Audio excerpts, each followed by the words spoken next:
Hi everyone, this is daveac.lit.tv and this is my vblog 095 for Friday the 14th of May 2010. And there will be a wine at the end. In fact, this is a vblog by the numbers, which adds up to a wine at the end. So, let's get on with it. Oh, by the way, I'm just wearing the same top I had on last night because just in case a mate of mine that I haven't seen for years and years and years, who joined us at the pub last night, David, just in case he's caught my vlog, found it online. It was lovely to see you again, David. After, I think in the last 30 years, I've seen him once. So it was a great meet-up. We had a good night out.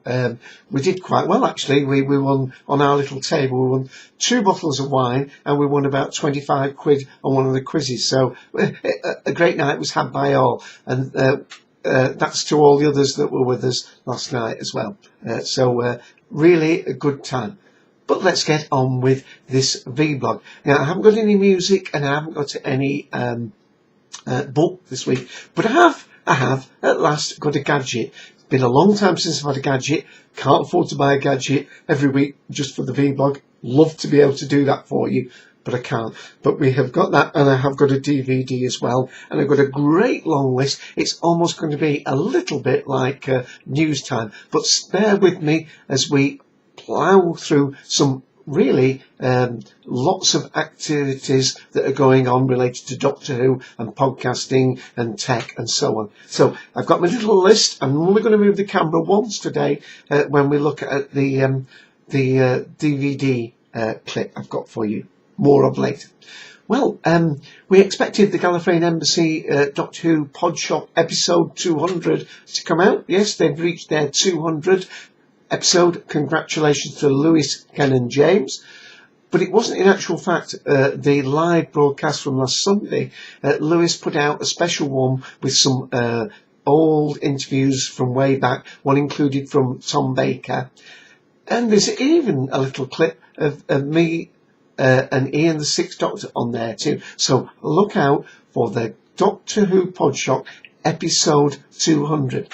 They've just about beaten, I think, Radio Free Scaro to 200. So to those guys as well, congratulations when you reach 200. I think you're 197 or 198 at the moment.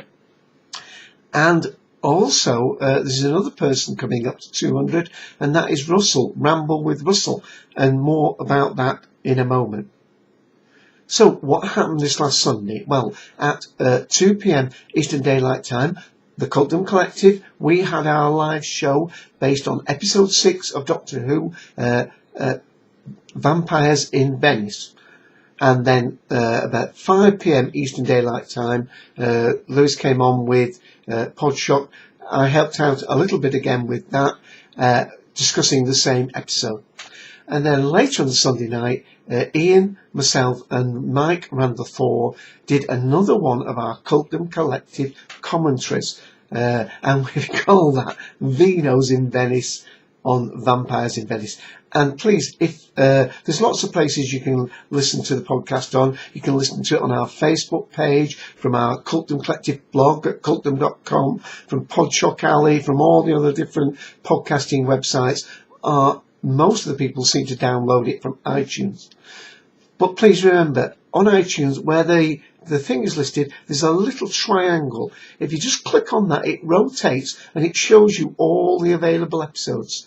And because we do more than one episode a week, you might find that they're odd ones that you've missed out downloading. So please check that. And if you are keen to do so, please consider downloading those ones that you've missed.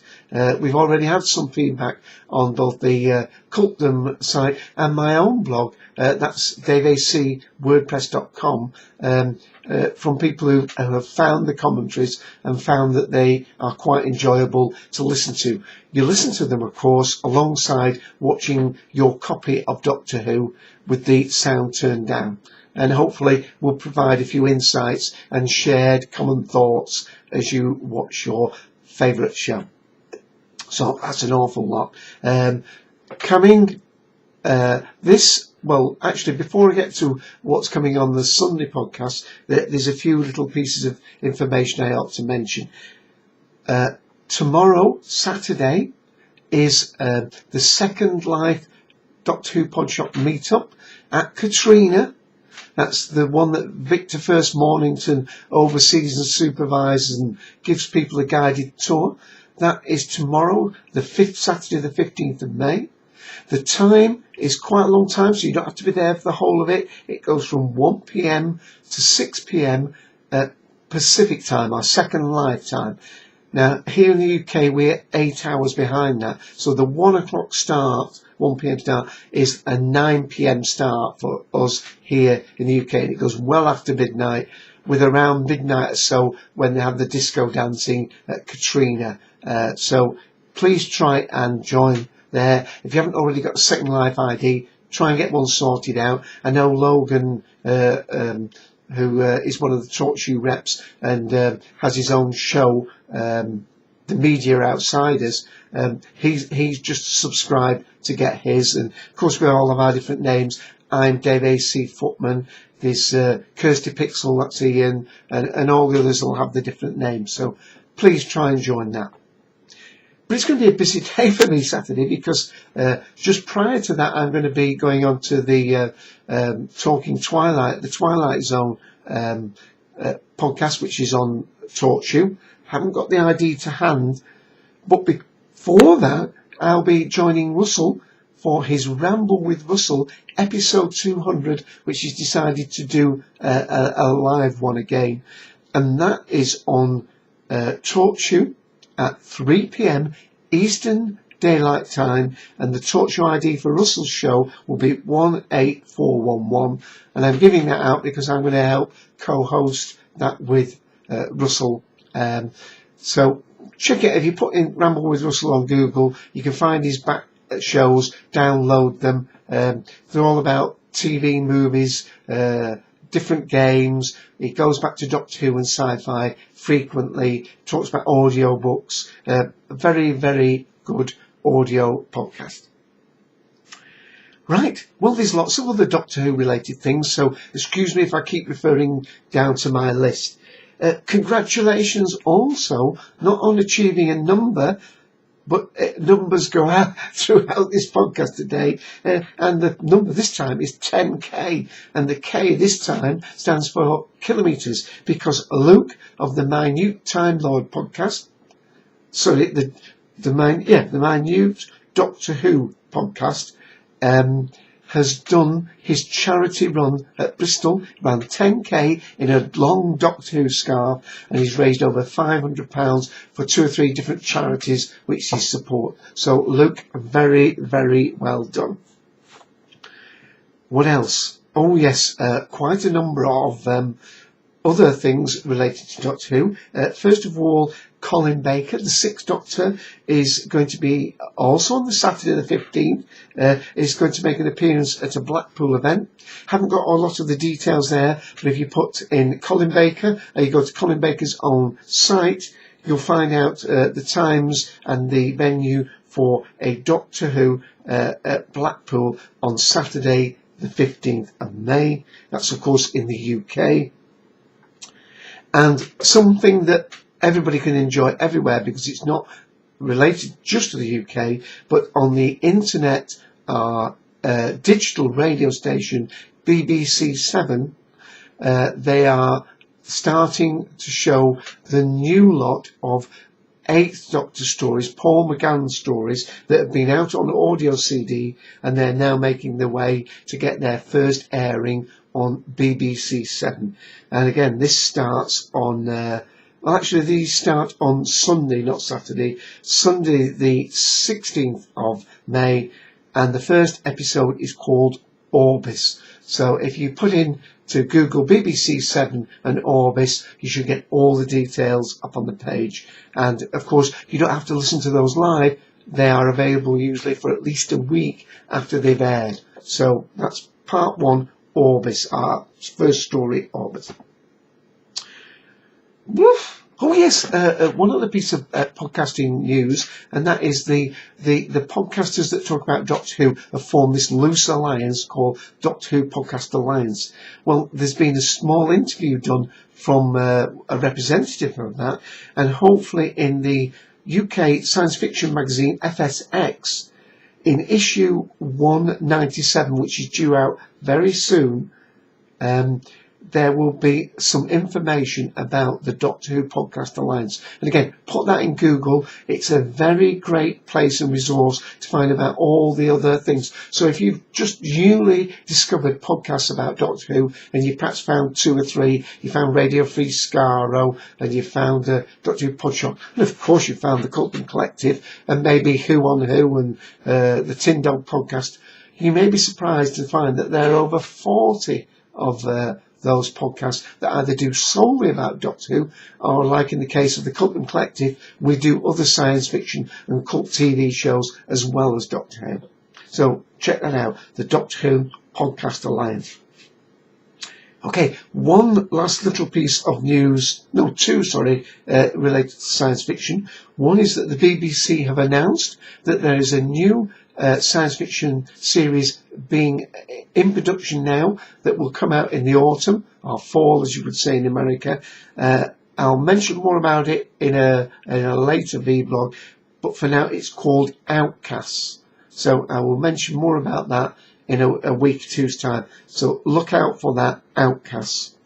And finally, in science fiction related news, we're coming up to the last story in Ashes to Ashes. Now remember, on the 3rd series of Ashes to Ashes, there are 2 more episodes to air, but it's going to be a 2-parter, and it's going to be hoping to resolve all the issues that have developed from Life on Mars and Ashes to Ashes and roll it up into a nice big cuddly ball, and it's going to be hopefully find everybody a very well-fitted and clever final airing of the show. Now, I've talked to Ian the Sixth Doctor, and we are very seriously considering doing a couple of extra podcasts talking about Ashes to Ashes. Ian's got a really intriguing theory onto how it's all going to be resolved, and we may do a speculative episode very shortly, and then after the final episode of Ashes to Ashes is aired, we may do a mini review episode. So look out for a little special, or maybe 2 special Cultman Collective episodes. Okay, so that's the Doctor Who science fiction, and I'm down to about 10 items on my list here, so sorry for that. Still got the DVD to come up, still got the wine at the end, remember. Okay, a bit of tech information. A couple of things happening.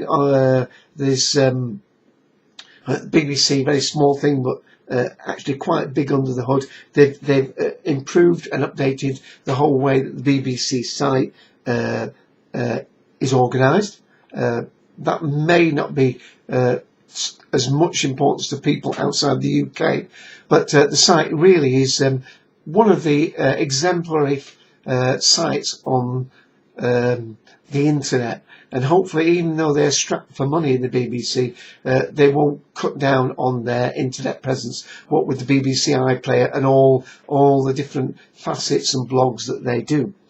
And talking about blogs, one of the things that should be coming up shortly should be the report back from the BBC HD meetup between us disgruntled viewers, some of the trust members, and the people that run BBC HD.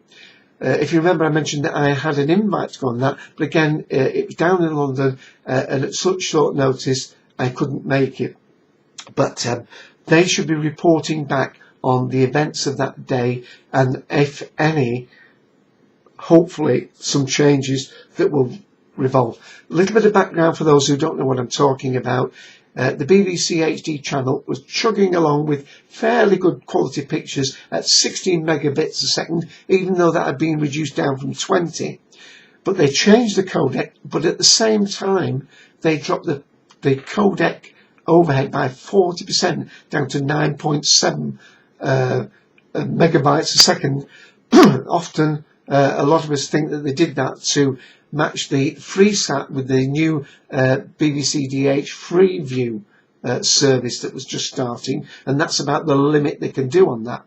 Anyway, it resulted in a situation where in simple face-to-face pictures the picture quality was fine, but as soon as you had any complex, there was no overhead spare room, and basically the picture just softened out, and it ceased often to look like good quality HD. And it's supposed to be a leader in its class. It's supposed to surpass the standard, and it in no way does.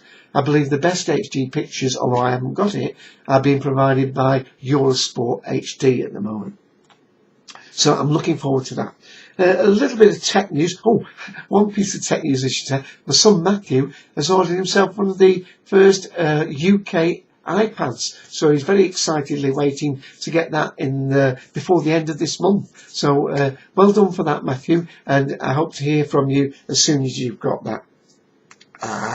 What else? Oh yes, anniversary. This week is 50 years since the first laser was demonstrated using a ruby crystal to get the first laser light, which of course is all pervasive now with all the CD players and DVD players and Blu-rays, and they're used for all sorts of things. When the laser first came about, it was called a solution looking for a problem. Anyway, it's now used all over the place. Okay, well, I've actually got some tech. Oh no, one more thing. I've had some feedback from T-Jury Tim when I mentioned about one of the click sites where you could get alternative software, possibly for free and so on. And let me do it. What was the name of that site? Can't remember the name of that site off the top of my head. But he's told me of an alternative place for you to check out, and that's called olderversion.com. Older version is all one word, .com, and there you'll find quite a bit of listing of software. Sometimes the older versions, like Gizmo 5, some people can't work Gizmo 5, so you might be able to find the older version there. So that's a little site to look out for. So thanks for that feedback, Tim. Okay, well, tech. It's a long time since I've had tech. Where's my box gone? Here it is. This is the tech I've bought. It's a IR infrared wireless transmission headphone set. Now, there are two ways of having headphones that don't have the wire trailing from it. One is the wireless using radio waves, and then there's this one, which is the slightly cheaper version using the infrared. Why did I get one? Well, it's for, I got my old 26-inch LCD back from my daughter, who's now got a big 42-inch, her and a partner. So I've now got that, and I put that into my bedroom for late night watching or for watching early morning if I wake up early. And of course, because of neighbours and so on, it's easier to use headphones at that time. But you don't want to be lying in bed with a wire leading all the way across the room. So I decided to go for wireless headphones. There they are. The Philips ones. Let's hope the autofocus kicks in a second. There we are. They use this particular part that is powered up, fires 4 beams of infrared, slightly spread across because more than one person can have their headphones working from this. They light up red, of course, when plugged in. There's a little cable to charge the phones, which have rechargeable batteries inside them. There's a little switch to switch them on. And they're very, very comfortable indeed. And it allows you to watch the TV in bed or away without being connected to the TV by a wire. And the sound quality is excellent. Price was $29.95. That's £30. That's what, $40 odd dollars. No doubt in America they'll be cheaper. You probably get them for about $35, I would think. So an excellent little device for those people. One thing to remember, if you get the infrared red ones, they are line of sight. This little box has to be pointing, directly at the headphones. That's why they have 4 pointing at slightly different angles.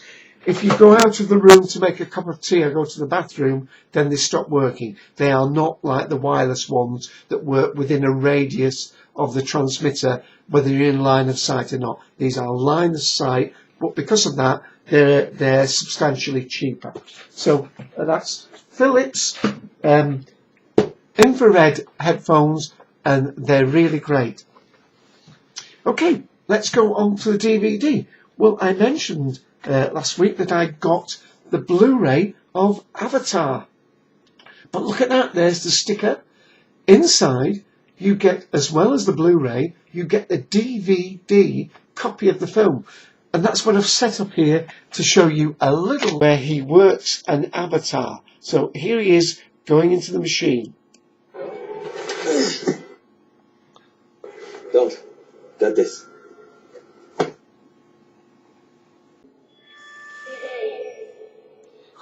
Can you hear me? Can you hear me, Jake? Your blurry reflex is good. Can response normal? How you feeling, Jake? Hey, guys. Welcome to your new body, Jake. Good. We're going to take this nice and easy. And remember, this is a guy who's in his wheelchair in real No life. problem. Yeah, I can see you can remember that one. 12 foot high they are. Well, if you want to sit up, that's fine. Okay, good. Just take it nice and slow, Jake. Good. Okay, we're no truncal ataxia. That's good. Are you feeling lightheaded or dizzy at all? Are you wiggling your toes? Good, Jake. Pistol motor control is good. And I'm just going to leave it on just a little bit longer because I want to see in the outside world. Great, Jake. No, don't. Take it easy. Don't get ahead of yourself, okay? No. I gotta get out of these leads.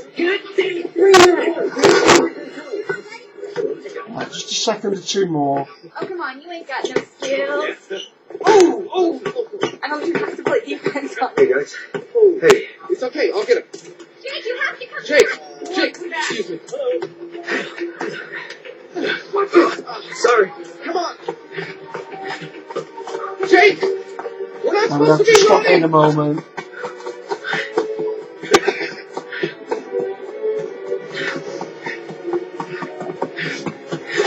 Oh, jeez. Sorry. I'm going to have to stop. Let you see some of the detail. All that world is done digitally.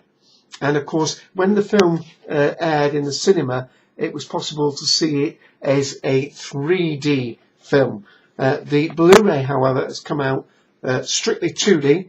And one of the things that some people have complained about, I think Lewis was one of them that mentioned it as well, is that there are no extras on this at all. No doubt there's going to be an enthusiast ultimate disc of Avatar come out. And then after that, there'll be an ultimate 3D version of Avatar that comes out. So that's that. Well, I better move on because it's going to be a very long show again. Just one thing before I go to the wine is a little bit upset. I was delighted and then upset. I got a very an email yesterday inviting me to be one of the Naked Wines tasters at the London International Wine Fair that's going on in Excel.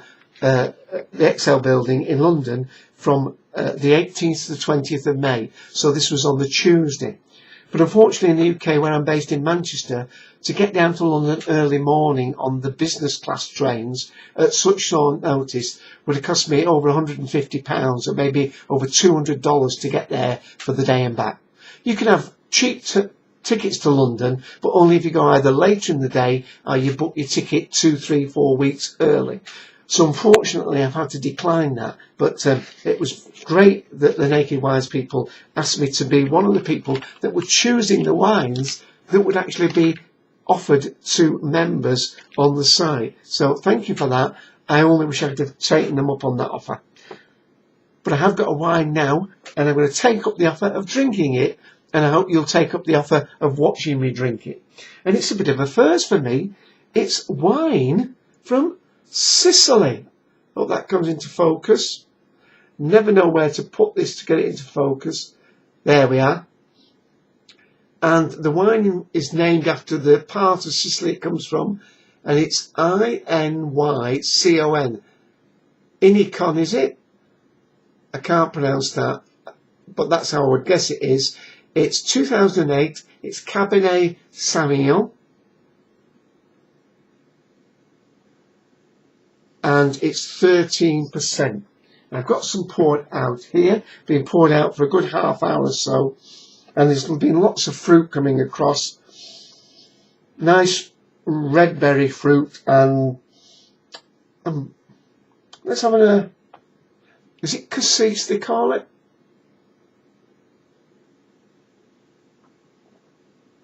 And it's smooth. It's got a nice mouthfeel. It's predominantly just the berry fruit, the blackcurrant fruit. There's a little bit of spice in it. There's no oak. I can't really say there's any vanilla. There's not much floral on the nose. It's just a fruit with a little hint of earthiness.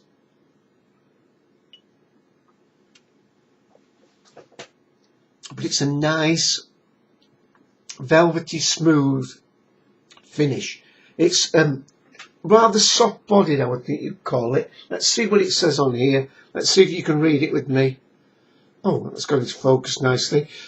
The classic French grape Cabernet Sauvignon takes on a smooth, intensely ripe character in the Sicilian sunshine. Full-bodied yet soft. This is perfect. Go on, focus. Perfect wine to accompany ravioli with ragu and parmesan cheese. So it is a soft, fruity wine, not complex, but very pleasant, nice mouthfeel. And I'm rushing because of time, but quite a surprise, really. I think it was just over £5. That's over €6, coming up to $8. So a reasonably priced wine. Easy drinking, obviously really needs to go with food, and although it's I think it's up on the mountains, it says it must be, otherwise it will be far too hot. Let's see what it says here. These grapes are from our best vineyards, high up in the hills where the air is cool and fresh at night. This helps the grapes to ripen better and produce the most intense and elegant of wines. Well, I wouldn't say the most elegant of wines, but it's soft, fruity, it's pleasant to drink, not complex, but it's got a very nice mouthfeel.